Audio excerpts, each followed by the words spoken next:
आज मी तुमच्यासाठी एक सोपी, झटपट आणि सगळ्यांना आवडणारी स्वीट डिश रेसिपी घेऊन आले आहे. त्याचं नाव आहे फ्रूट्स कस्टर्ड.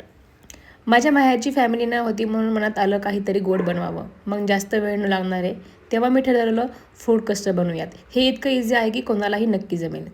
तर चला मग सुरुवात करूयात. सर्वात आधी आपण घेतो 1 लिटर दूध. ते एका पातेल्यात काढून घ्यायचं. त्यानंतर त्यातलं 1 वाटी दूध काढून ठेवायचं, आपल्याला ते नंतर लागणार आहे. आणि बाकीचं दूध गरम व्हायला गॅसवर ठेवून द्यायचं. आता दूध गरम होत असताना आपण दुसरी तयारी करूया. मी इथे ब्लॅक द्राक्ष पूर्ण कापून घेतली आहेत आणि ग्रीन कलरची द्राक्षही कट करून घेतले आणि लालभडक डाळिंबाचे दाणे. तुम्ही तुमच्या आवडीनुसार सफरचंद, केळी आणि पपई वापरू शकता.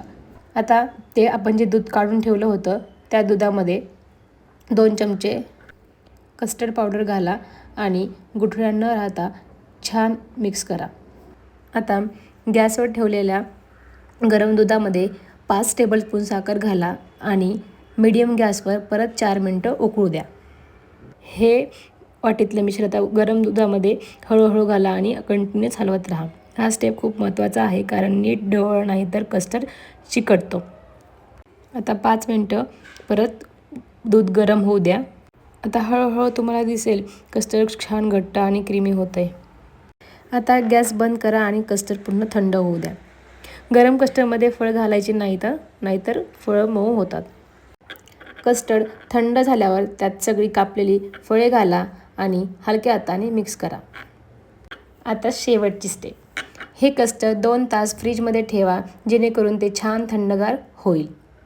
आणि 2 तास झाले की हे कस्टर्ड काढून घ्या आणि आपले फ्रूट कस्टर्ड तयार.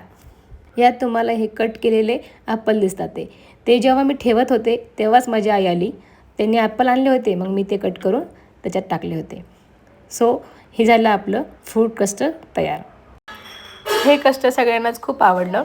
आपण काहीतरी बनवलं आणि ते सगळ्यांना आवडलं त्याची एक वेगळीच मजा असते. तुम्ही पण रेसिपी ट्राय करा आणि तुमच्या घरच्यांना खुश करा. आणि कसं झालं ते कमेंट करून नक्की सांगा.